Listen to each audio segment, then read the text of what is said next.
Shalom, shalom hermanos.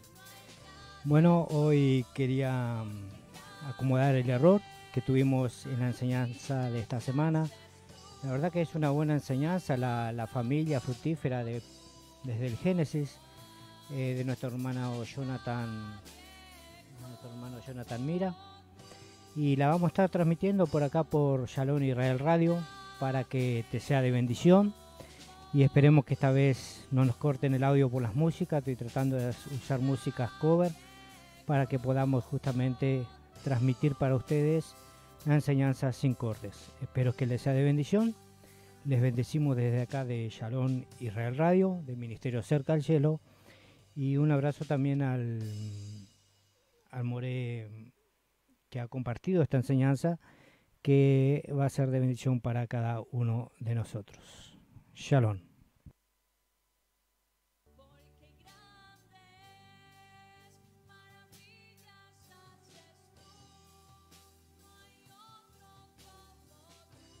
El tema que tenemos del campamento es la familia en Génesis. Entonces yo me siento en una encrucijada, porque por un lado, pues de familia, o como esposo, como padre, pues llevo bastante menos que algunos de vosotros.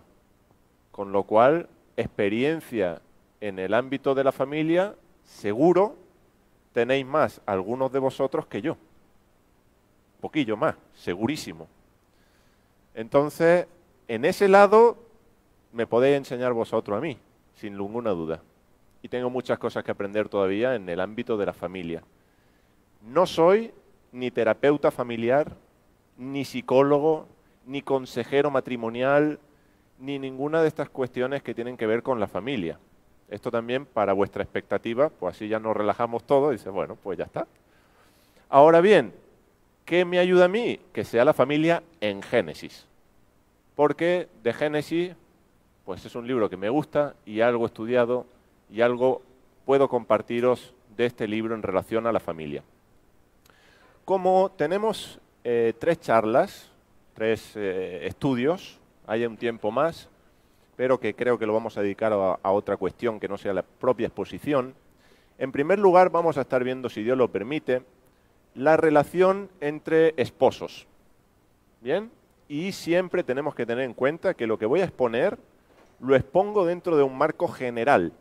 Obvio que cada familia tiene o puede llegar a tener su propia idiosincrasia, su propia formación, su propia estructura o desestructura. Entonces no siempre pensemos, bueno, esto que está diciendo para mi familia no vale. Pues posiblemente no, puede pasar. Bien, entonces yo no voy a coger caso por caso y lo voy a tratar, si no, no acabamos. Voy a hablar de la familia de manera general y dando por sentado en muchas de las cuestiones que tanto el esposo como la esposa están en pacto con Dios, por medio de Jesús, por medio de Yeshua. ¿Bien? ¿Por qué? Porque cuando uno de los dos cónyuges no está en pacto con Dios, la situación también cambia. No es lo mismo que los dos son creyentes que uno de los dos no. Bien, entonces no podemos aplicar cuando los dos son creyentes, no podemos aplicarlo cuando uno de los dos no es creyente. Ya ni hablar de cuando los dos no son creyentes. Ahí ya creo que no estaríamos aquí nadie, ¿no? Entonces hablaremos del matrimonio, hablaremos en una segunda mañana, si Dios lo permite, de la relación padres e hijos, sin importar la edad, aunque mis niños, pues el mayor tiene 12, aún son pequeñitos, la mediana 7 y la pequeña 5. Yo estoy en plena crianza. Otros ya estáis en otras etapas y otros ya ni os cuento en las etapas en las que estáis.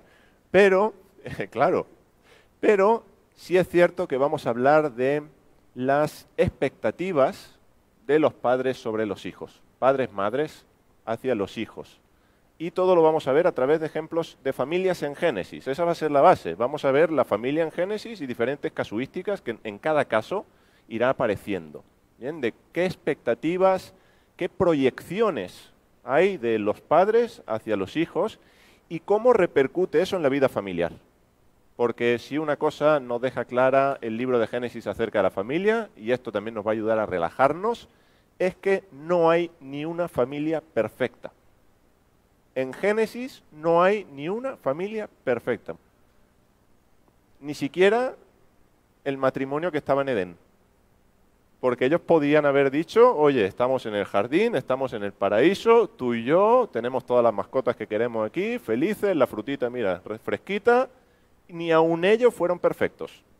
Con lo cual, si nosotros somos familias fuera del jardín, ya ni os cuento. ¿Bien? Entonces nos consolaremos con Abraham, nos consolaremos con Isaac, con Jacob, y lloraremos juntos, ¿no? Dice que consuelo de muchos, no, o como mal de muchos. Bueno, ahí dejo el refrán.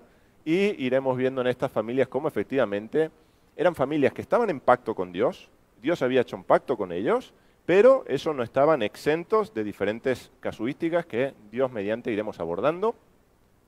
Y un tercer tiempo de estudio, si Dios lo permite, por supuesto, lo he enfocado más a la relación entre hermanos, y hermanos no importa la edad, cuando pensamos en hermanos no hermanos chicos, sino que varios de nosotros tenemos hermanos ya adultos, ¿cierto?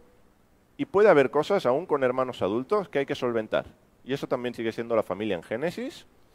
Y otros grados de parentescos donde vamos a trabajar con la traición, la venganza, el deseo de matar al otro, porque yo doy por sentado que esto en vuestras familias no pasa, pero en la familia en Génesis sí. La familia en Génesis vamos a ver que hay problemáticas de todo tipo. Y problemáticas que ni siquiera vamos a tratar. Y cuestiones que nos van a quedar en Génesis para seguir ahondando en este tema porque da para mucho. Bien, pero relajémonos, que la familia de Abraham no era perfecta, la de Isaac no era perfecta y la de Jacob tampoco. Así que nosotros somos hijos de Abraham, pues tenemos la familia que tenía Abraham con sus más y con sus menos. Y eso en todas las casas pasa. Eso de la foto de los americanos rubios, sonrientes, felices, que siempre están de vacaciones 24 horas, 365 días al año, no existe, Rubén. No, hermano, no. No, yo sí, esa foto que tiene ahí puesta ya la puedes quitar. Ya puedes poner una tuya.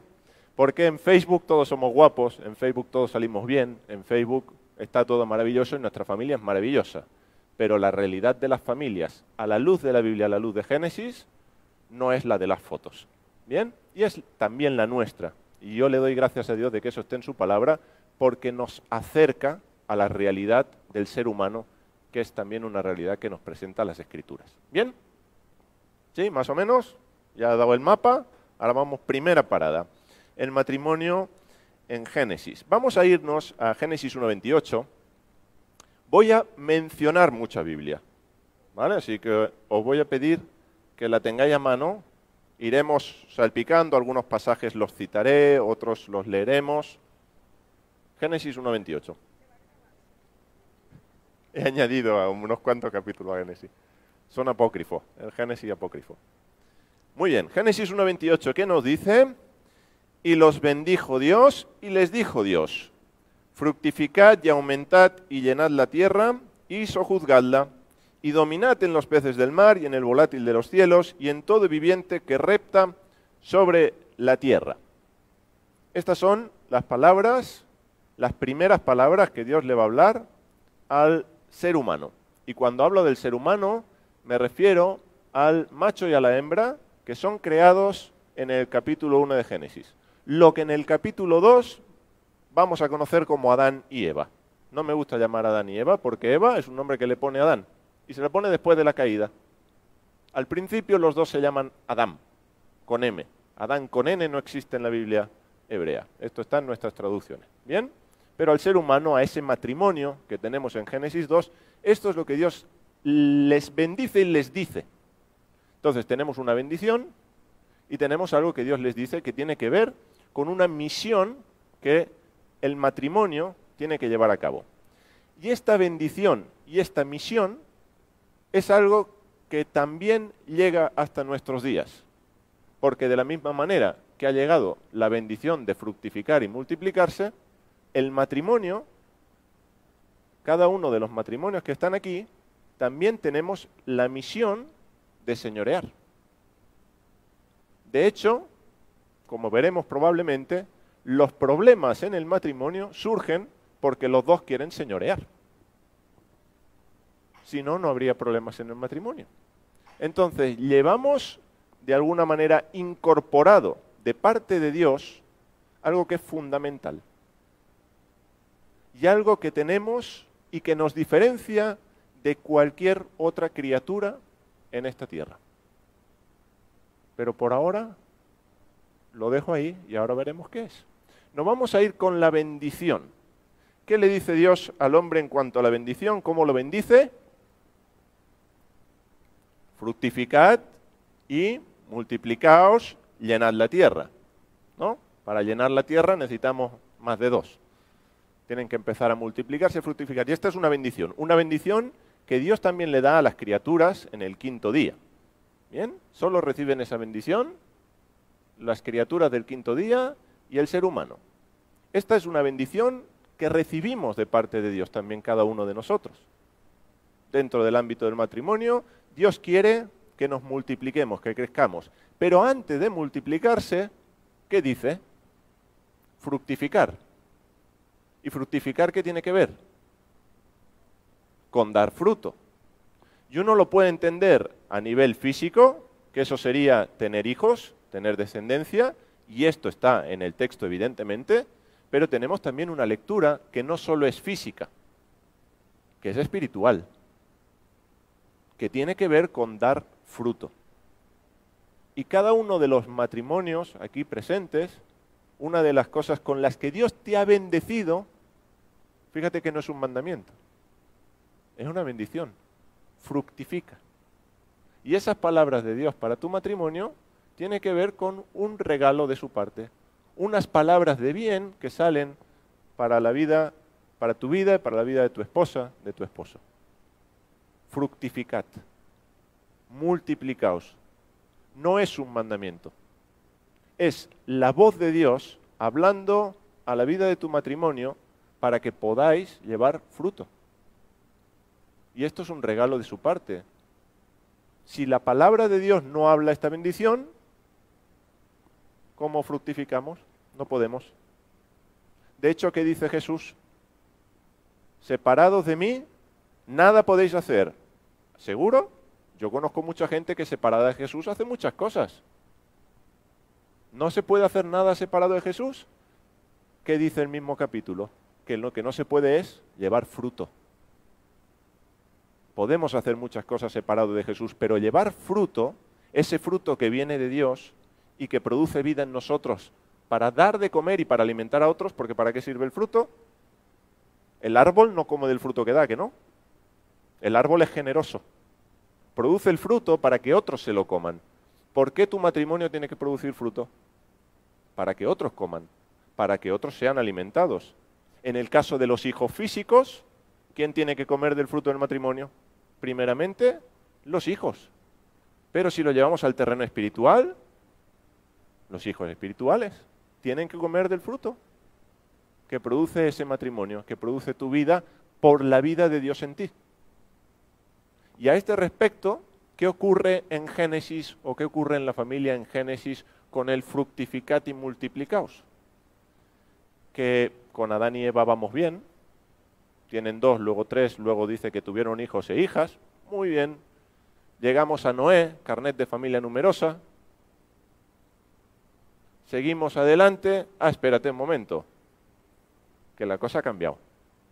Que en el capítulo 11 de Génesis se nos dice que Sarai es estéril. ¿Y ahora? ¿Qué pasa? ¿Y ahora cómo va a nacer Isaac? ¿Cómo Abraham tiene que producir, o cómo en Abraham se va a producir esta bendición? ¿Cómo va a fructificar, cómo va a multiplicarse, cómo va a llenar la tierra? Y que por él pasa la promesa ahora. Esas mismas palabras que tenemos en Génesis 1:28 las tenemos ahora en Abraham.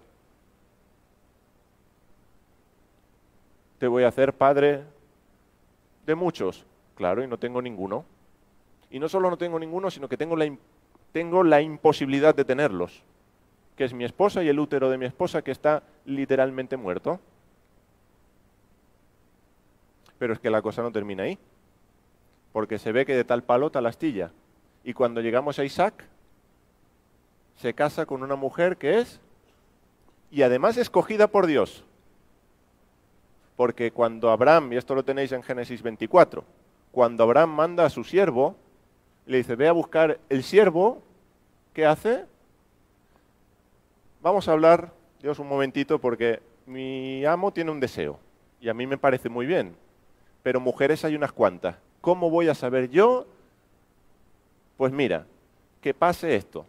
Yo me voy a poner en el pozo, tengo una sed que me aburro, mis camellos, pues parece ser que llevaban días sin beber, porque un camello aguanta sin beber, pero en ese momento se ve que se les había agotado la batería, que la mujer que me dé de beber y le dé de beber a mis camellos sea la que tú eliges. Y así sabré que tú has concedido favor a mi amo. Perfecto. Dios prepara la cita, prepara el encuentro, maravilloso. Rebeca.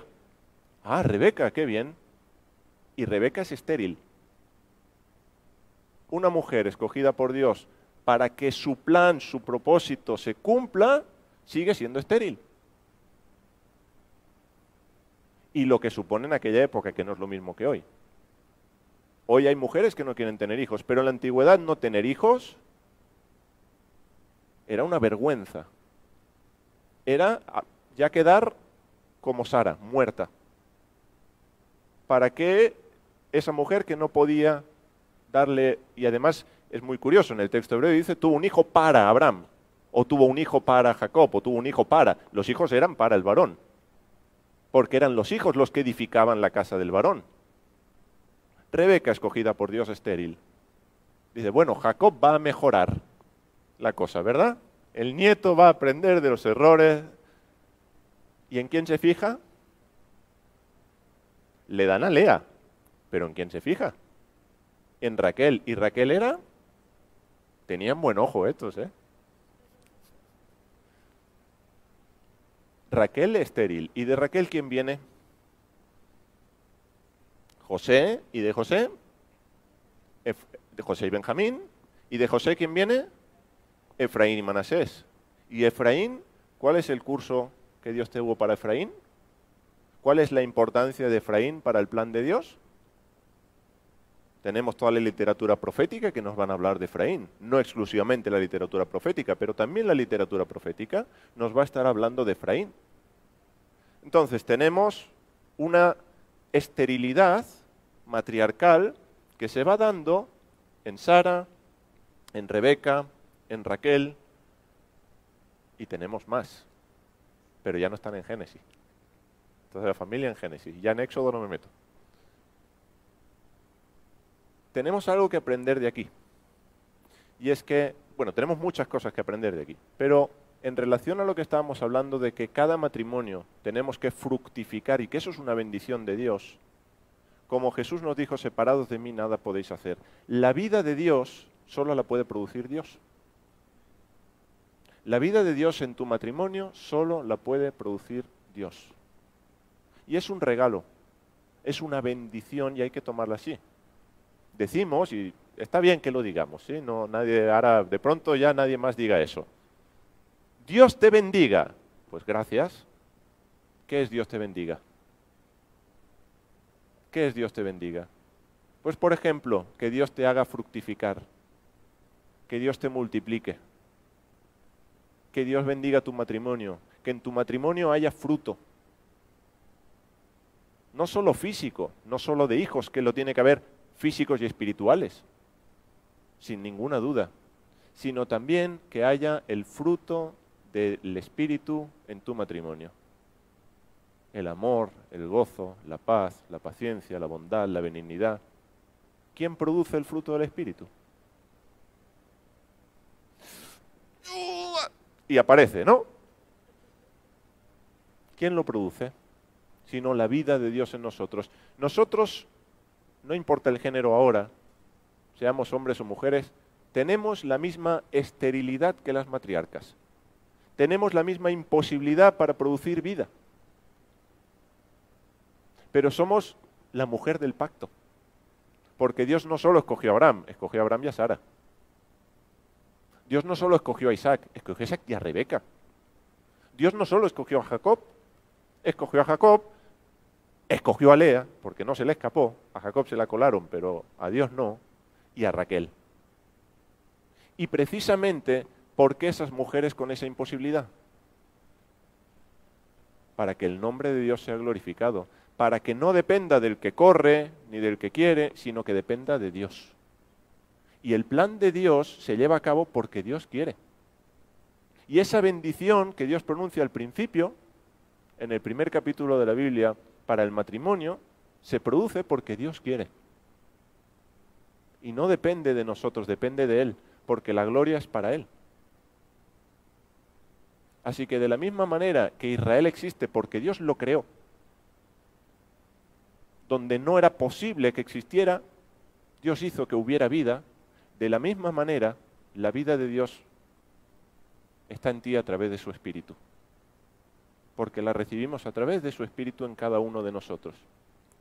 Y Dios quiere que esa vida en ti, en tu matrimonio, produzca fruto, y fruto para Dios, fruto para su nombre. Así que habría que ver, y por aquí tengo alguna reflexión, como Jesús, como Yeshua, llevó mucho fruto. Ahora, ¿cómo llevó fruto Él? ¿Cómo llevó fruto? Estaba sometido al Padre. Si el grano de trigo no cae a tierra y muere, pues estará muy bien para los cereales, pero se ha acabado el trigo. Él tuvo que morir. ¿Cuándo lleva fruto? ¿En su ministerio? Unos le dejan, los discípulos. ¿Qué pasa con los discípulos cuando le arrestan? Que como las palomas cuando dan una palmada. El fruto de Jesús, ¿cuándo vino? En su muerte y cuando el Padre lo levanta de los muertos, ¿cierto? Justificándole, diciendo, es inocente, no ha hecho nada, es el Mesías, aquí lo tenéis. Y ahí tenemos a un Pedro que después de negarle, le confiesa la vida de Dios. Y tenemos fruto que, hasta donde yo veo, aquí tenemos fruto de Jesús. Porque Él oró por los que estamos aquí. Dice, no oró por estos solamente, sino por los que han de creer después. Y tú y yo hemos creído después. O eso, o te conservas muy bien. Tú eres fruto de Jesús. Él es el Hijo que llevó fruto para el Padre. La vida de Dios. Él era la vida. Y pudo llevar fruto para el Padre. Luego tendríamos que reflexionar, tenemos que ir avanzando, tendríamos que reflexionar, y os quiero invitar, en cada parte vamos a tener una reflexión. En esta primera parte que es la bendición, ahora iremos con la misión, nadie se olvide que hay algo que hacer, no solo una bendición, que bien, que me bendigan, bueno, pues ahora nos vamos a poner manos a la obra. Tendríamos que reflexionar en la esterilidad en nuestra vida. Si hay esterilidad, y si la hay, no tiene por qué ser general, puede ser en algún área, y no solo en nuestra vida, sino en nuestro matrimonio. Porque se fructifica juntos. Separados, los hijos no vienen por generación espontánea. Entonces, el matrimonio tiene que fructificar y necesitamos, el fruto se da en el matrimonio también. Si hay esterilidad en algún área del matrimonio. Hay cosas que van bien y hay cosas que van produciendo la vida de Dios, pero hay algún área que no. Es verdad que los árboles, y esto me lo compartió Neftalí, digo, sí, es verdad, los árboles no producen fruto todo el año. Uno no está, tienen su estación, tienen su tiempo, dan fruto, después se les caen las hojas, ya, bueno, pero producen fruto. Y eso no es esterilidad. El árbol no da fruto, pero está vivo. La esterilidad es muerte, es ausencia de vida. Luego, cuando hablamos de esa esterilidad, hablamos de una maldición, no de una bendición. Fijaros, la bendición es fructifica. Pero ¿qué nos dice en Deuteronomio? Deuteronomio 28, si no guardamos los mandamientos, hay maldición, y una de las maldiciones es la esterilidad. Luego, si en el matrimonio hay algún área, no importa sea física, no importa sea relacional entre los dos, hacia los hijos, algún área donde hay esterilidad, donde hay muerte, eso es una maldición. Y una maldición que viene porque en algún punto no nos hemos sujetado al Padre como matrimonio. Y necesitamos que el grano de trigo caiga en tierra y muera. Necesitamos morir a nosotros mismos. Necesitamos negarnos y seguir a Jesús en esa parte. ¿Para qué? para que la vida de Dios se produzca y podamos dar fruto para Dios. Podamos recibir esa bendición que Dios tiene para nosotros. ¿Bien? Así que, si hay esterilidad, bueno, ¿qué hay que hacer si hubiera sí? Si dices, pienso, no, ahora mismo, de pronto ahora no te viene nada. Dice, no, mi matrimonio está estupendo. Pero lo acaba el retiro, llegas a tu casa, bueno, tan estupendo no está. ¿Vale? ¿Qué hacemos entonces? En primer lugar, tenemos que considerar el motivo. ¿Por qué? Dice Eclesiastés 7:14, en el día del bien, estad en el bien. Hay gente que en el día del bien piensa, bueno, ¿cuándo se va a acabar el bien? Porque ahora estoy bien, pero ¿cuándo me va a caer el rayo? Hay gente con esta mentalidad. No disfrutan cuando le viene el bien, están pensando en otra cosa. No, disfruta del bien, te va bien, pues dale gracias a Dios. Bien, ¿te va bien? Pues bendito sea Dios. Disfrútalo, aprovecha. ¿Sí? Ahora bien, ¿qué pasa si no está el día del bien? En el día del malo, mira. En Reina Valera, considera. Literalmente es mira. Ni siquiera considera, porque considerar, tienes que darle, no te dice mira, echa un vistazo. Porque no es tan difícil a veces ver las cosas. A veces es más evidente de lo que nos parece. Es más sencillo ver lo que ocurre. Así que en el día malo, mira. Dios hizo tanto lo uno como lo otro, a fin de que el hombre nada halle después de él. Luego, ¿esa esterilidad es por pecado? No digo que sea por pecado, pero mira, ¿hay algún pecado que ha traído como consecuencia esa maldición que produce esterilidad en tu matrimonio? ¿O es para que Dios se glorifique? ¿Quién pecó? ¿Este o sus padres? No, la cuestión es otra. Es para que Dios se glorifique. ¿Es la esterilidad de Sara? ¿Vale? Ok, Dios se va a glorificar. Ahora, si es por pecado, pregúntate, ¿es pecado mío o pecado de quién? ¿Es algo que aprendí de mis padres, del matrimonio de mis padres, que estoy trayéndome a mi matrimonio? Eso dicen maldiciones generacionales. Bueno, hay aprendizaje generacional también. Que hemos vivido, hemos visto costumbres, maneras de hacer. En mi casa se hacía así y ahora en la mía se hace, pero es que resulta que en la casa de mi mujer no se hacía así. Yo me sorprendí la primera vez que vi esto, digo, ¿cómo es posible que en tu casa tus padres no hicieran lo mismo que los míos? ¿No, Chari? Ha pasado esto también, ¿no? Menos mal, ¿eh? Menos mal, porque digo, a ver si es cosa de catalanes. Ya me pongo nervioso. ¿Quién pecó? ¿Hay pecado en tu matrimonio? ¿Pecado en tu vida, en la vida de tu cónyuge? ¿Era el pecado de tus padres? ¿De los padres de tu cónyuge? Hay que preguntar, hay que examinar, hay que ver qué pasa. Ahora, segunda cosa, orad por la esterilidad. Orad por esa esterilidad. Si hay pecado, arrepiéntete.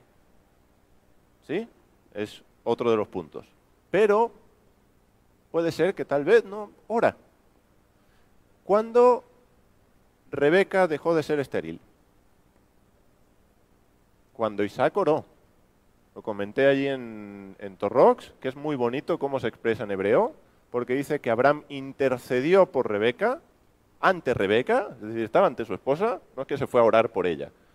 Estaba enfrente de su esposa, intercedió por su esposa, y dice el texto hebreo, emplea el mismo verbo, Dios intercedió por Isaac. La idea es esa.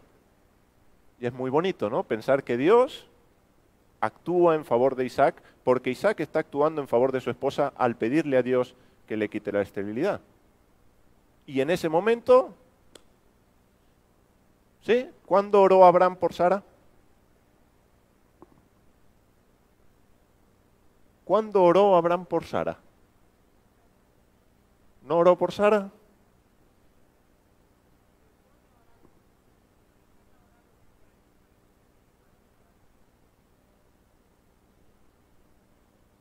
El texto bíblico no nos dice que Abraham orase. Con lo fácil que era. Mira a tu hijo ora. ¿Por qué no oró Abraham por Sara?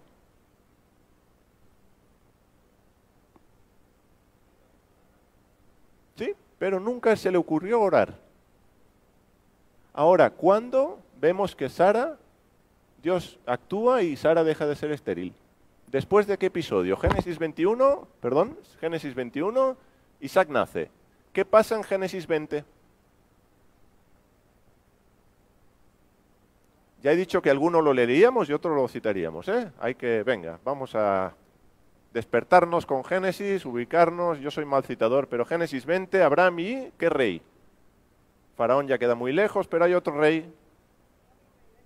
Abimelech. ¿Y qué pasa con Abimelech? Quería acostarse con Sara. Y para remediarlo, ¿qué hace Dios? Cierra toda matriz y deja estériles a Abimelech y a su corte. ¿Cómo lo sabemos? Porque Dios se lo va a decir. ¿Qué le ha pasado? Porque ha tomado una mujer que tiene esposo. Y dice, pero yo no lo sabía. Y dice, ya lo sé que no lo sabías. Dice, pero yo no te puedo dejar en que te acuestes con esa mujer. Así que, ¿qué vas a hacer? Vas a ir a Abraham, y Abraham, que es profeta, orará por ti y habrá sanidad.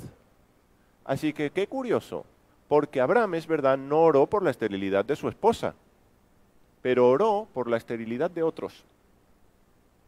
Oró por la esterilidad de Abimelech, y siendo su responsabilidad, pero oró por la esterilidad de Abimelech y su reino. Y cuando Abraham oró, hubo sanidad para Abimelech y su reino, su corte. Luego, ¿qué aprendemos de aquí? Que a veces toca orar por la esterilidad de tu cónyuge y Dios trae vida al interceder por tu cónyuge y por la esterilidad de tu cónyuge, pero otras veces no es orando por tu cónyuge ni por la esterilidad de tu cónyuge, sino es orando por alguien que no forma parte de tu familia. Y no solo no forma parte de su familia, sino que de pronto es lo que tú crees un pagano. Porque Abraham, que decía, aquí no hay temor de Dios, y resulta que Abimelech tenía más temor de Dios en ese episodio que Abraham. Luego a veces por prejuicios decimos, este no cree, este no ve, este no sabe, seguro, pero Dios te dice, ora por este. Ora por su esterilidad. Ora para que pase de muerte a vida. Y al orar por otros, ¿qué hace Dios con Abraham y Sara? Dice, vale, tú ahora has intercedido por otros, yo ahora intercedo por ti. Y actúo en tu favor y te traigo vida a tu matrimonio. Lo mismo pasó con Job, pero Job no está en Génesis. Job intercedió por los amigos y cuando hubo orado, Dios restaura. Así que a veces, por medio de la intercesión por otros, Dios trae restauración a tu vida y trae vida a tu vida para que produzcas fruto para Él. ¿Amén? ¿Sí? Así que orad y arrepentíos, como decía antes. Ahora, ¿qué es arrepentíos? Porque hay muchos, darse la vuelta. Antes, ¿con quién hablaba? Asun, ¿no? Darse la vuelta. Estoy de espaldas a Dios y ahora estoy de cara a Dios. Fenomenal. Pero prefiero que lo definamos con un texto que me parece muy clarificador acerca del arrepentimiento. Isaías, capítulo 1, versos 16 y 17. ¿Cómo vamos? Muy bien. Me alegro. ¿Bien por aquí también? Isaías 1, 16 y 17. Dice, lavaos y limpiaos, quitad la iniquidad de vuestras obras de delante de mis ojos. Y aquí viene, dejad de hacer lo malo, aprended a hacer el bien. El que roba, que deje de robar, que no robe más. ¿Y ahora qué tiene que hacer? ¿Quedarse sin robar? No, que además comparta. Que haga el bien, que sea, como se utiliza hoy esa palabra tan maravillosa, proactivo. ¿No? Que no sé qué, no, yo ya no robo. No, yo soy buena persona, ¿por qué? Porque no mato, porque no robo. Muy bien, ¿y ahora qué? Ahora haz la voluntad de Dios. Es decir, no solo deja de hacer lo malo, sino aprende, y fíjate, no dice, lo bueno hay que aprenderlo, lo malo no, Lo malo hay que dejar de hacerlo, lo bueno hay que aprender a hacerlo, y Dios quiere que aprendamos a hacer su voluntad, que aprendamos a obedecer sus mandamientos, que aprendamos a hacer lo bueno. Ese es el cambio que tiene que producirse. Buscad el juicio, restituid al agraviado, ¿no? Si has defraudado a alguien, a lo mejor ese es uno de los pecados que trae esterilidad a tu matrimonio, y hay que hacer restitución, pues restituye al que agraviaste. Haced justicia al huérfano, amparad a la viuda, interceded por otros, como matrimonio. Buscad a otros por quien podáis interceder. El huérfano o la viuda, pues no es mi familia. Sí, pero es tu pueblo. Intercede por otros miembros de tu pueblo. ¿Qué hizo Jesús, Yeshua, en su muerte? Intercedió por otros. Primero, que intercedió estando colgado. Padre, perdónalos porque no saben lo que hacen. Y con su muerte estaba intercediendo por nosotros ante el Padre. Y a día de hoy sigue intercediendo por nosotros y sigue produciendo fruto. Así que la intercesión es algo que puede traer fruto a tu matrimonio. No digo que es la fórmula mágica, pero es una de las cosas que vemos en la Escritura que puede traer fruto a tu vida y a la vida de tu casa. Dice, bueno, eso. Ahora, hemos dicho que fructificar desde un punto de vista físico, con los hijos, claro, también desde un punto de vista espiritual, el fruto del Espíritu. ¿Bien? ¿Sí? Ahora, el reto es ese. El reto es que en el matrimonio se produzca el fruto del Espíritu. ¿Sabéis por qué? Porque tenemos una misión. Y la misión que Dios le da al ser humano es justamente lo que, después de Génesis 3, nos trae tantos dolores de cabeza. Así que nos vamos a ir a la misión. ¿Qué misión tiene Dios para tu matrimonio? ¿Qué misión tiene? Génesis 1:28. Fructificad, multiplicaos, llenad la tierra y sojuzgad y dominad. ¿Dominad sobre quién? Sobre las criaturas, ¿verdad? Sobre los animales, sobre las criaturas. Ahora, ¿qué ocurre después de Génesis 3? Que ese dominio que antes era del ser humano hacia los animales, ahora es del uno hacia el otro. Ya no se centran en dominar a los animales, ahora se centran en dominarse el uno al otro. ¿Qué le dice Dios a la mujer? Tu deseo será para tu marido y él se enseñoreará de ti. Es decir, antes no se enseñoreaba. Luego en Génesis 2 no hay un problema de que no se sometió porque no tenía que hacerlo, no se enseñoreaba. Eran dos iguales, Dios los creó con la misma misión. La misión se la da a quién, a los dos también, no solo al varón. Lo de fructificar está claro, si solo está el varón, pues no podemos fructificar. Pero es que la misión también es para los dos, porque Dios dice que les bendijo y les dijo. ¿Y ahí quién está? Los dos. ¿Quién tiene la misión? ¿El varón? Los dos. Varón y varona. Los dos tienen la misión de dominar. Entonces, después de Génesis 3, la mujer, vale, mi deseo será para mi marido, y la mujer que dice, ah, fantástico, me encanta. ¿Se enseñorea al marido? ¿Sí o no? ¿Pasa eso? ¿O pasa todo lo que tenemos a día de hoy como respuesta a esa maldición? ¿Tú te vas a enseñorear en mí? Aquí quien se va a enseñorear soy yo. Y no se pide igualdad. Y si se pide, no es realista pedirla desde un mundo caído, no restaurado. Porque para volver al jardín hay que nacer de nuevo. Eso para empezar. Luego esa igualdad no es posible en este mundo. En este mundo no es posible la igualdad. Siento si he decepcionado a alguien, pero no se puede. Eso era posible en Génesis 1, Génesis 2. ¿Y será posible al final de la película? Mientras tanto no es posible. ¿Y qué ocurre? Que tenemos luchas de poder en el matrimonio. Por eso digo que el reto es el fruto del Espíritu. Porque amor, paz, paciencia, esto es precioso. Pero ¿qué pasa cuando juntas a dos reyes que quieren mandar sobre un mismo matrimonio? Sobre un mismo territorio. Hay guerra. ¿Y qué pasa en los matrimonios? Hay guerra. ¿Y por qué hay guerra según Santiago? Pedís y no recibís. Ahora no intercedemos, ya hemos dejado de interceder. Dios se nos ha olvidado y ahora es mi batalla contra el otro.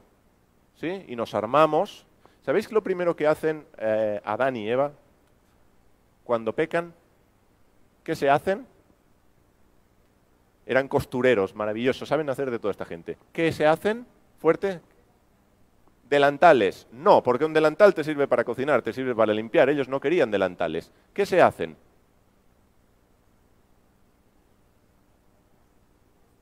Se tapan, se esconden, sí, pero ¿con qué?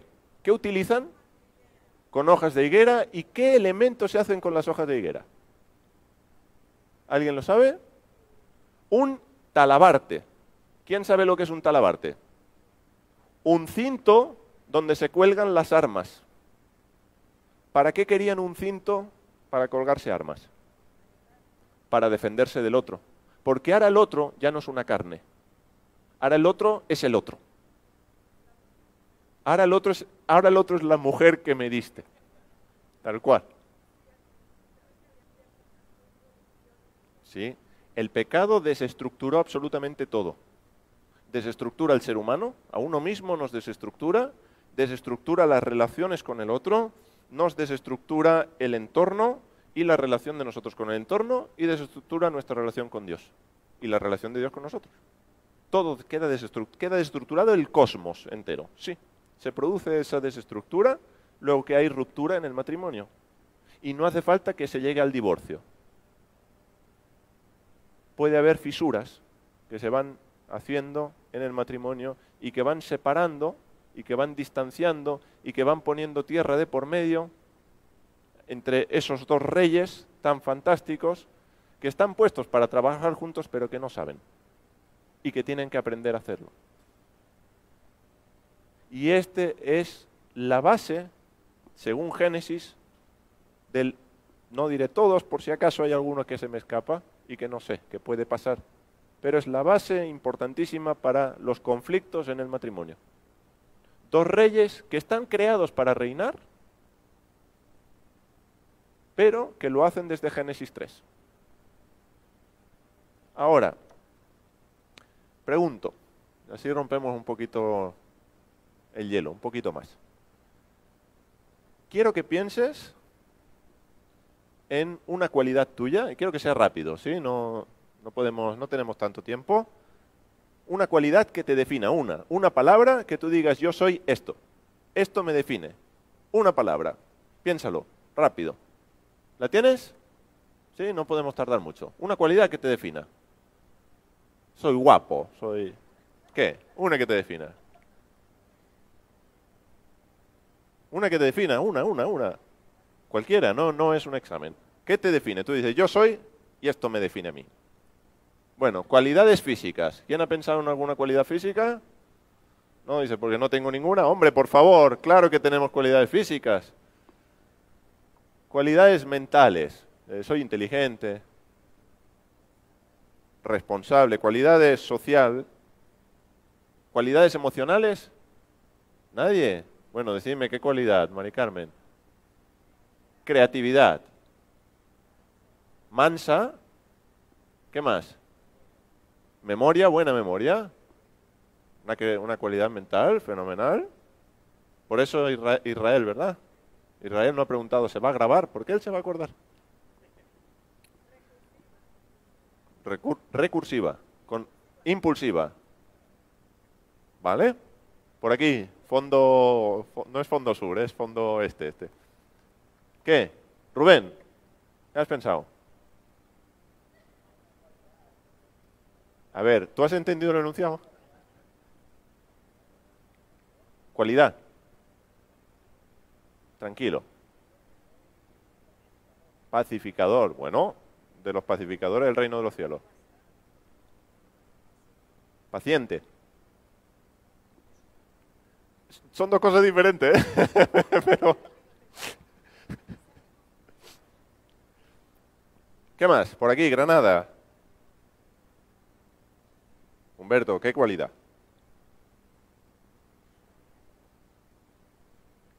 Servicio. Servicio también. ¿Alguien que quiera decirla? David. Misericordioso. O sea, os habéis ido por la espiritual, ¿eh? Bien. ¿No? Me parece muy bien. ¿Cualidades que nos definan, Josué? No vale copiar, ¿eh? Pacificador. Vale, muy bien. ¿Quién ha pensado en imagen de Dios? ¿Alguien ha pensado, imagen de Dios me define? ¿Soy imagen de Dios? ¿Nadie? Ahora llegaremos a eso, si distorsionado o no distorsionada. ¿Nadie? ¿Imagen de Dios? ¿No?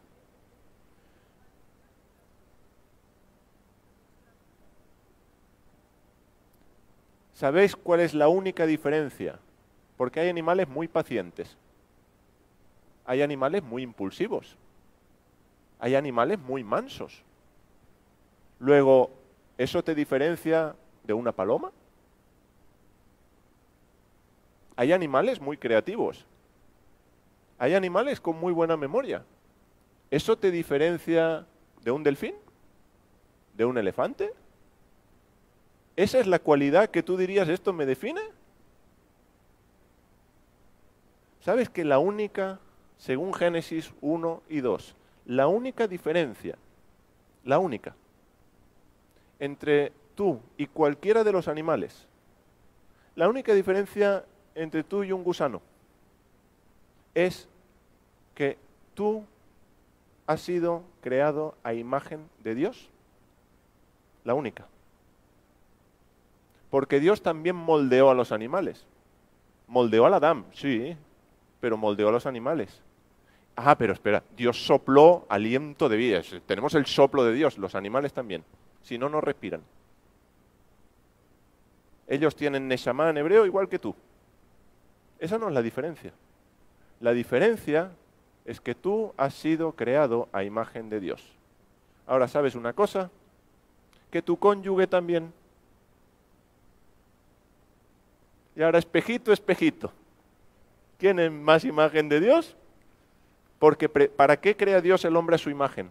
Y cuando digo al hombre me refiero al ser humano, al hombre y a la mujer. ¿Para expresarlo, sí. Sí. Y para contenerle, sí. Amén. Amén. En Génesis 1 nos va a decir, hagamos al hombre a nuestra imagen, ¿para qué? Para que señoree. ¿Qué le dice Dios al ser humano en Génesis 1:28? Señoread. ¿Cómo pueden señorear si no tienen la imagen?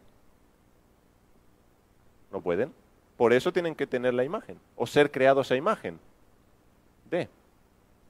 Porque tienen que representar a Dios en la creación. Tienen que gobernar en nombre de Dios. Y tu matrimonio también tiene que gobernar en esta creación.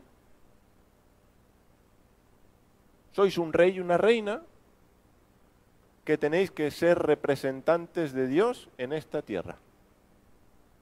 Esta es la misión que tenemos como matrimonio. Ahora, ¿qué pasa si este rey y esta reina no están de acuerdo? Pues que en lugar de representar a Dios, lo que tenemos es una guerra en casa, que repercute a los hijos, que repercute a la familia, que repercute en nuestras relaciones, porque ¿quién no se ha discutido con su esposo o su esposa y se ha ido mal al trabajo? A lo mejor no pasa. A mí me ha pasado. Entonces no solo me afecta en la relación con ella, me afecta en mi desarrollo del empleo. Me afecta en otras cuestiones. Entonces no queda solo en el ámbito de la casa. Así que, ¿qué hacemos con este rey y esta reina que tienen esta misión de dominar, de sojuzgar la tierra y dominar? Vamos a tener luchas de poder, sin ninguna duda. Y va a haber conflictos. Y yo no soy psicólogo, pero los psicólogos dicen que tiene que haber conflictos en una relación sana. Y bueno, esa psicología, pero sí, tiene que haberlos. Porque si no hay conflictos, dicen que una de las dos personalidades está anulada. Y es posible. El otro ya no discute. El otro ya no dice qué le parece. El otro ha abdicado de su trono. Ha dicho, tú quieres mandar, aquí tienes el cetro, aquí tienes mi corona, ahora manda por los dos. Y abdican. Hay quien lo hace temporadas, hay quien lo hace por más tiempo, hay quien luego vuelve a tomarlo y dice, no, espera. ¿Sabéis quién abdicó en el jardín del Edén? El varón.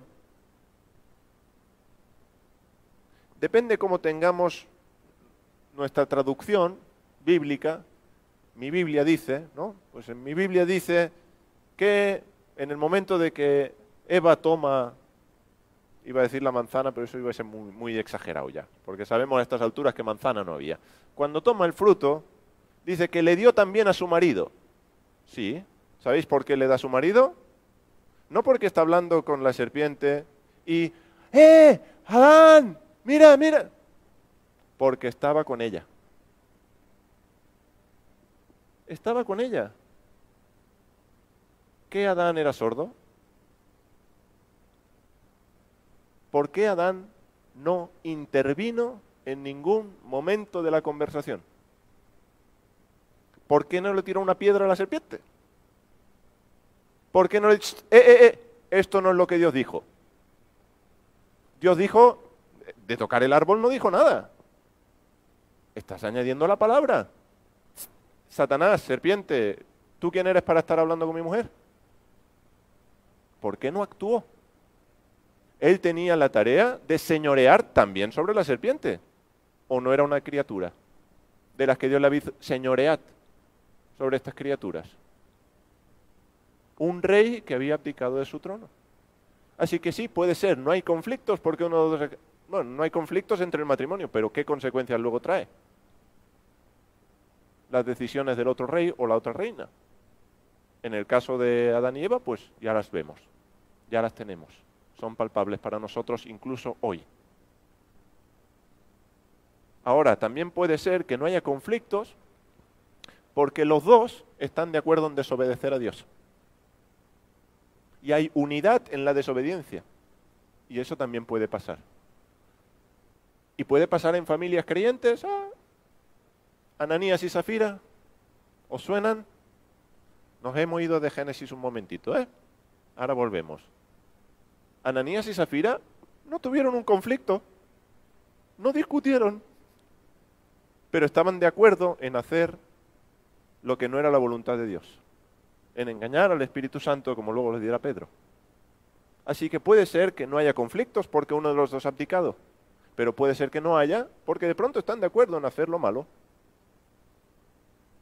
O también puede ser como la infanta no sabe lo que hace el marido, ¿eh? Puede ser ignorancia.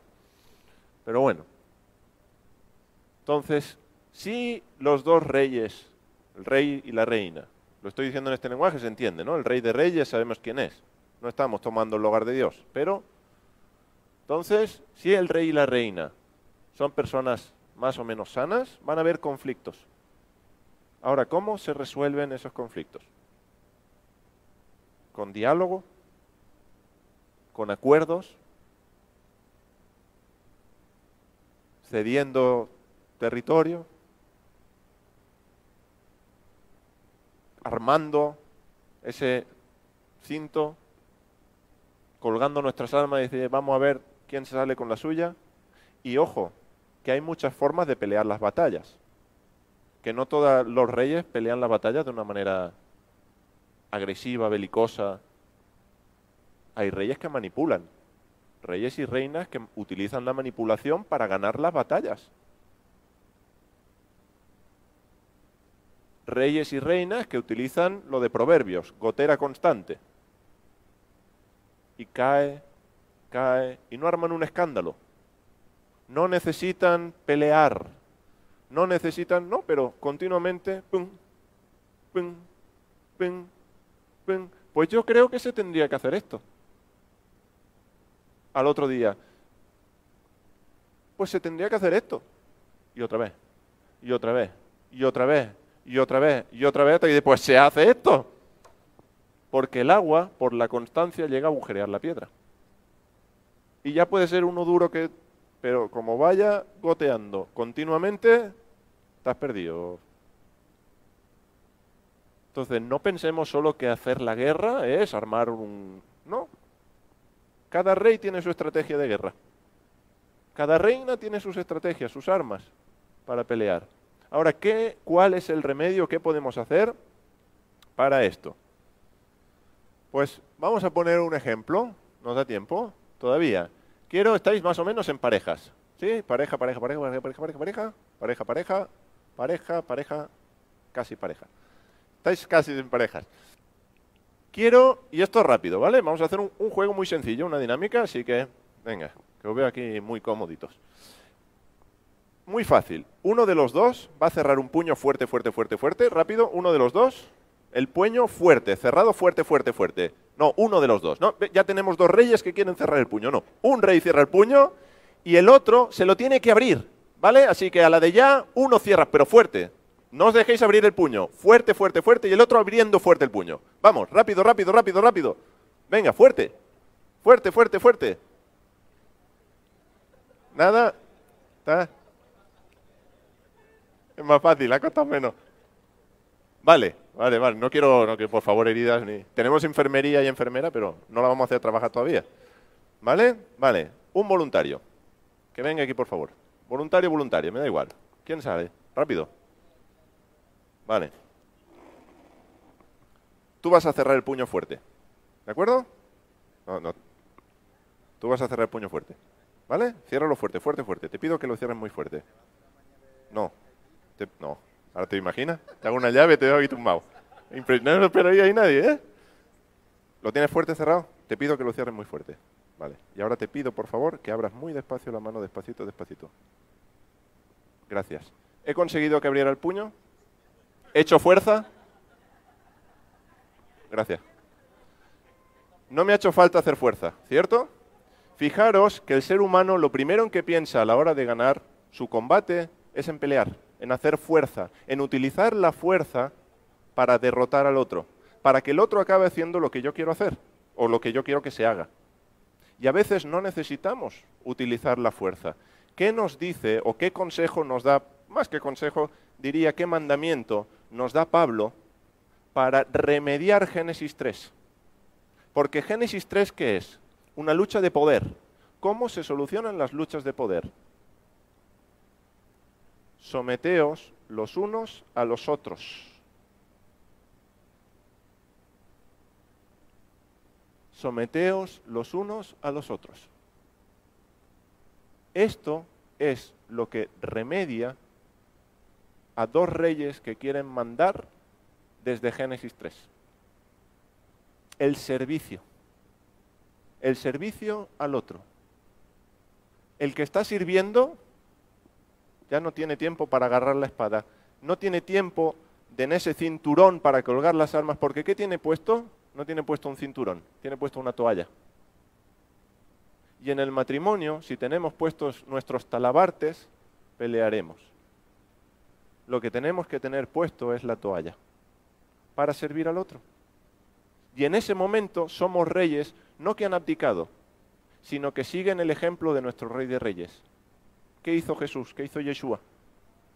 Él era el rey. ¿Luchó o se rindió al Padre y sirvió a los demás?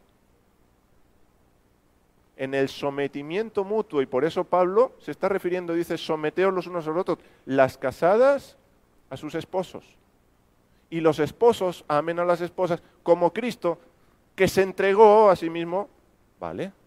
¿De qué está hablando? Sino del servicio mutuo.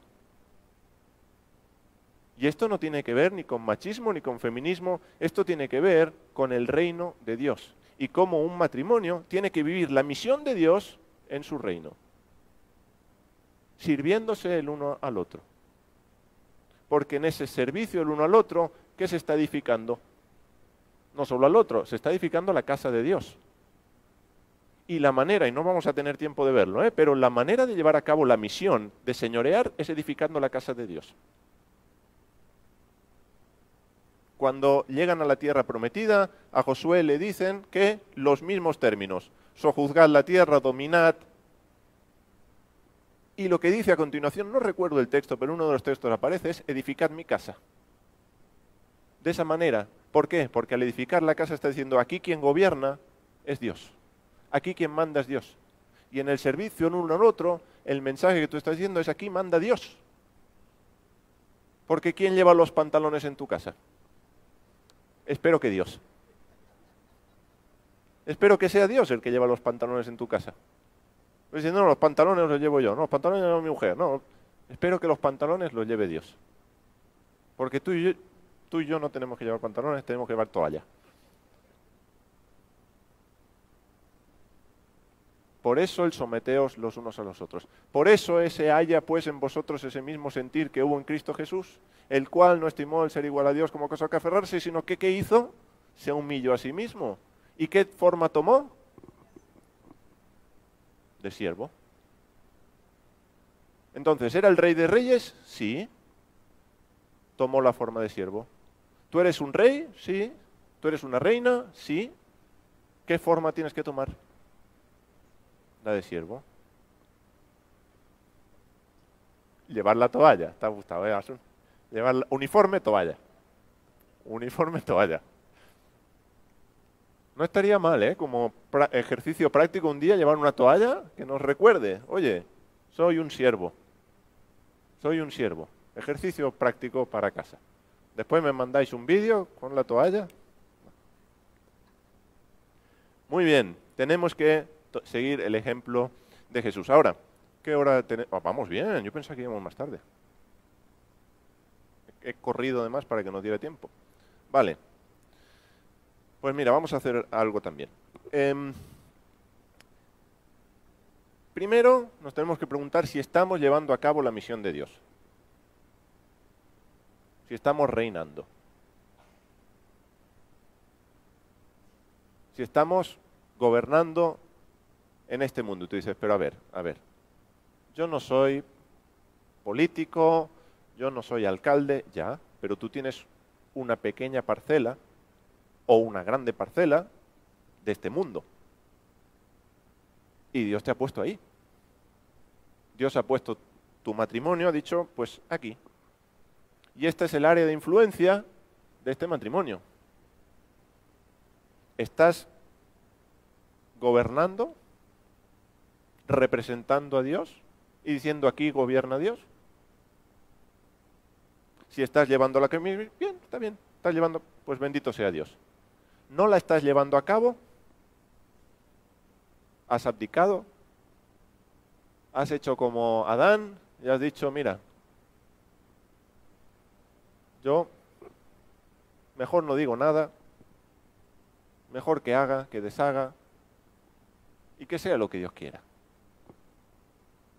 Si has abdicado, te toca volver a tomar, dejar la toalla. No, pero ese no lleva toalla. El que abdica no lleva toalla, es lo peor, ¿eh? Que el que abdica parece que lleva la toalla. Sigue llevando el cinturón. Lo que pasa es que ha decidido no usar sus armas. Pero no lleva la toalla el que abdica. Entonces, ¿qué necesita el que ha abdicado? Tomar la toalla. Volver a decir, no, he sido creado a imagen de Dios. Antes has dicho, ya no me he acordado, como tenemos todavía unos minutos, la imagen distorsionada. Es cierto que el pecado desestructuró todo. Totalmente de acuerdo. Ahora, cuando llegamos a Génesis 9, ya ha pasado un tiempito desde el jardín, ¿no? Unos añitos, ¿sí? ¿Ya ha habido corrupción en el mundo? Sí. ¿Cuál es el argumento que Dios le da, o el argumento, la razón, el motivo por el cual no se puede quitar la vida a un ser humano? Es imagen de Dios. En Génesis 9, la imagen de Dios sigue estando. Y Dios no le dice, mira, si os matáis no pasa nada porque mi imagen se ha estropeado. No os quitéis la vida porque a imagen de Dios es creado el hombre. Luego, la imagen de Dios está. Otra cosa distinta es que esa persona está representando a Dios fielmente, la imagen de Dios se va a expresar adecuadamente, con fidelidad a quien Dios es. Si esa persona que está creada a imagen de Dios no ha nacido nuevo, ¿no? Y vive a su manera, vive de espaldas a Dios. Lo que va a hacer no es representar fielmente a Dios, pero va a seguir reinando. Porque eso es algo que está en todo ser humano. El aquí mando yo, todo ser humano lo tiene. Es algo que Dios nos puso porque el plan cero, no diré el plan ideal porque el plan de Dios es el plan de Dios, pero el plan cero, el inicio, es que la humanidad reine. Y el reinar está en nosotros. El querer gobernar, el querer mandar, el querer que se haga lo que yo quiero, está en el ser humano. Y no importa si sí o si no. Si cree o no cree. De hecho, los dictadores es una imagen de Dios apartada de lo que es Dios. Pero están reinando. Están gobernando. Solo que no como fieles representantes. Están gobernando desde el árbol del conocimiento del bien y del mal. Entonces, ¿desde dónde tenemos que reinar? Desde el árbol de la vida. El árbol de la vida lo podríamos comparar a la cruz, al madero. Porque la palabra árbol, la palabra madera en hebreo es la misma. Entonces podemos decir árbol de la vida, madera de la vida. ¿Y la madera de la vida cuál es? ¿Desde qué madera nos da vida Jesús? Y eso es toalla en mayúsculas. Y eso es toalla en mayúsculas. Entonces tenemos que ser reyes desde el árbol de la vida. Pero imagen de Dios somos. Hemos sido creados a imagen de Dios. Ahora es una imagen de Dios que come, ¿de qué árbol? ¿Bien? Eso está bien. Está bien. Entonces, bueno, hemos abdicado. Volvamos a ser conscientes de que la imagen de Dios está en nosotros. De que es la única diferencia entre nosotros y cualquier otro animal. Y no importa la cualidad buena que tengas. Otros animales la pueden compartir contigo. Pero la imagen de Dios no. La imagen de Dios es para señorear sobre las criaturas, no sobre tu cónyuge. Ahora bien, nos afecta Génesis 3. Y el remedio es el sometimiento el uno al otro. Y esto aplicaría a congregaciones, a comunidades. Es extrapolable no solo al matrimonio. Pero estamos hablando de la familia en Génesis, estamos hablando del matrimonio, y en el matrimonio es aplicable también. Ese someteos los unos a los otros. Ese servir al otro, por amor. Ese es el fruto del Espíritu expresándose en el servicio. Ese es el reto. Pero lo necesitamos para producir fruto, para fructificar, para experimentar esa bendición de Dios. Llevar a cabo la misión como Dios quiere. Si hay luchas de poder, ¿cómo las resuelves? Porque luchas de poder, mejor que haya que no haya. Ahora, si las hay, ¿cómo las resuelves? ¿Cómo resolvéis en tu matrimonio esas luchas?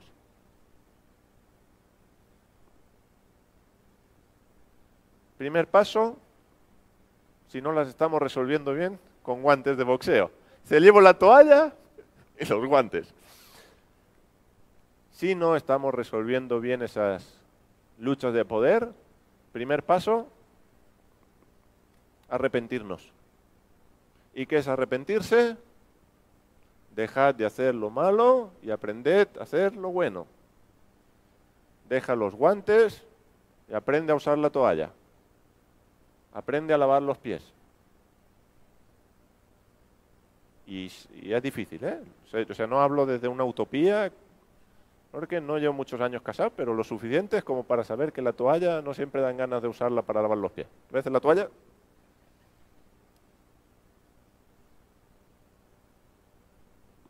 Primer paso, arrepentirnos. Arrepentirnos y reconocer el señorío de Cristo en nuestras vidas. ¿Quién manda en tu vida? Porque cuando dos cónyuges están peleando, Cristo no está mandando. No está en medio, porque se lleva los golpes, pobre. Ya los golpes ya los recibió. Ahora él ya no recibe más golpes. La próxima vez que viene, viene a dar golpes él. Ya no recibe más golpes. Entonces, dos peleando, entenderlo, no es un conflicto, ¿no? Una lucha de poder que se resuelve de manera fea. Cristo no está señoreando en ese momento en esas vidas.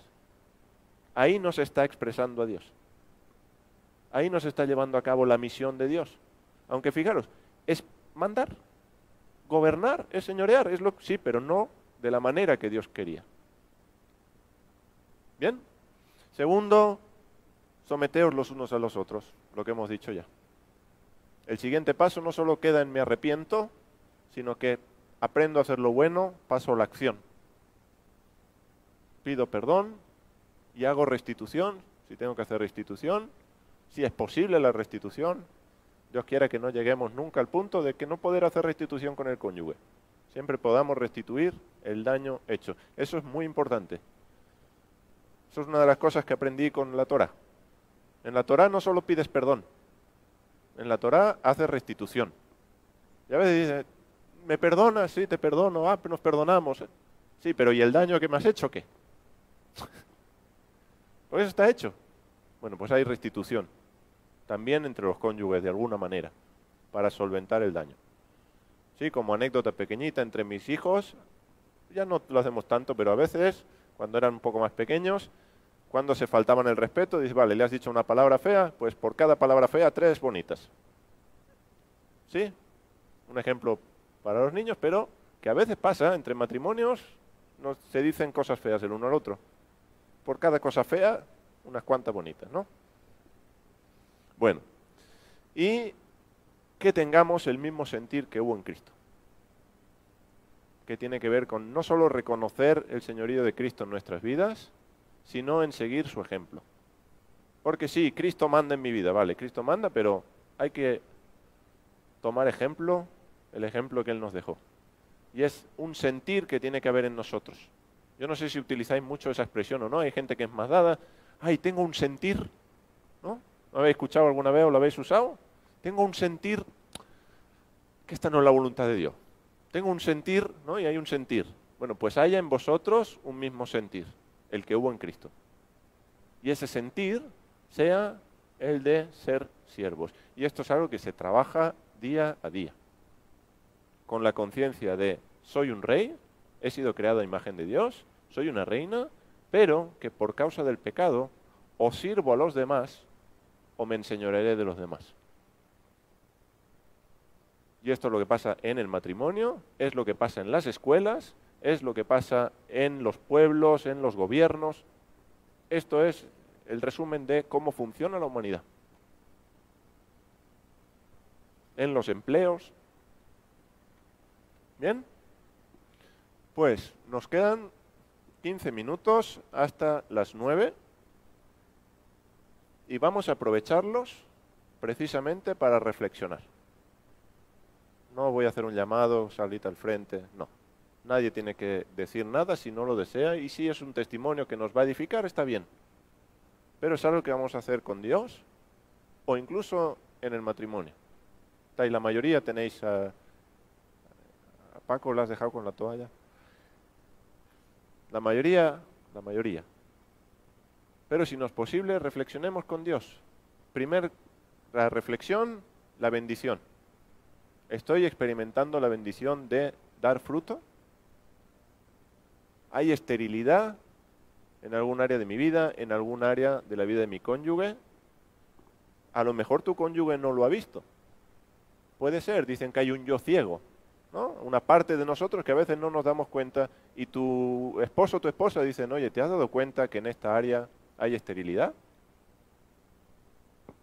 ¿También pasa en el matrimonio? Entonces se puede conversar. ¿Hay esterilidad o estamos experimentando la vida de Dios? Si hay esterilidad, ¿por qué? ¿Por pecado? ¿Pecado de quién? Si no es por pecado, que Dios sea glorificado. Pero que llegue la glorificación también, ¿eh? Que llegue la gloria de Dios en vosotros. Así que, primer tiempo, podemos reflexionar eso. Segundo, en la misión, ¿estamos llevando a cabo la misión de Dios? ¿Estamos señoreando? ¿Estamos dominando como Él lo haría? ¿Sometidos a Él? ¿O queremos que se haga mi voluntad, así en el cielo como en la tierra? queremos la voluntad de Dios, la nuestra. ¿Estamos cogiendo la toalla o ha acumulado un poquito de polvo? La dejamos ahí un poco abandonada y resulta que ahora tengo un armamento, tengo la cúpula de hierro, tengo todo ahí armado, una tecnología, tengo drones, sé cómo atacar al otro. ¿Y de qué manera? Sé los puntos débiles, porque esa es una de las ventajas del matrimonio, conoces las debilidades del otro y ahora sabes dar donde duele. Entonces, ¿estás armado hasta los dientes? Tal vez no tienes tanto repertorio, pero ¿utilizas tus armas en contra del otro? ¿O te has despojado para servir a tu esposo, para servir a tu esposa? Vamos a, si necesitamos cerrar los ojos, orar, si necesitamos hablar con nuestro esposo o nuestra esposa, vamos a aprovechar estos minutos hasta las 9 o hasta que nos interrumpan, porque aquí es el salón, para eso. Bien, para reflexionar. Los que no tenéis al cónyuge aquí o no tenéis cónyuge, pensad en cómo lo estáis haciendo en relación a otras personas, en vuestra comunidad, con otros hermanos y hermanas en la fe. Bien, apliquémoslo a nuestro ámbito. Pues vamos a estar entonces estos minutos reflexionando.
Shalom, hermanos, bendiciones. Espero que esta enseñanza le haya ayudado y haya obtenido conocimiento de cómo era justamente las familias de cada uno de los patriarcas y cómo podemos aplicarlo en la vida de cada uno de nosotros, en los matrimonios, en la vida diaria, en el ejemplo, en tomar la toalla, que significa servir a los demás. Cuando Jesús, justamente siendo rey, tomó la toalla y pidió para lavar los pies de sus discípulos, dando el servicio. Él vino justamente a servir y nosotros debemos seguir su ejemplo, sirviendo y dando el ejemplo como cristianos mismos, como servidores y seguidores del Mesías. Recuerde que las Escrituras dice que el nombre de Dios es blasfemado entre las naciones y eso pasa por culpa nuestra, porque muchas veces estudiamos las Escrituras, vamos a las iglesias, a las congregaciones, pero no ponemos por obra la voluntad de Dios.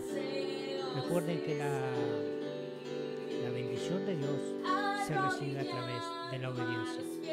La salvación es gratuita, porque Él murió gratuitamente por cada uno de nosotros. Ahora Él dijo, si me amáis, guardad el mandamiento. Y si no lo haces, sos un mentiroso y la verdad no está en ti.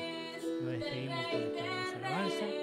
Nos vemos el próximo Shabbat, o sea el viernes a la caída del sol a las 9, con 365 días con Dios, el ciclo de la Torá, el ciclo del Pentateuco, y el Shabbat las 10 más o menos de la mañana, hora uruguaya y argentina, con una enseñanza más también profunda sobre el Génesis.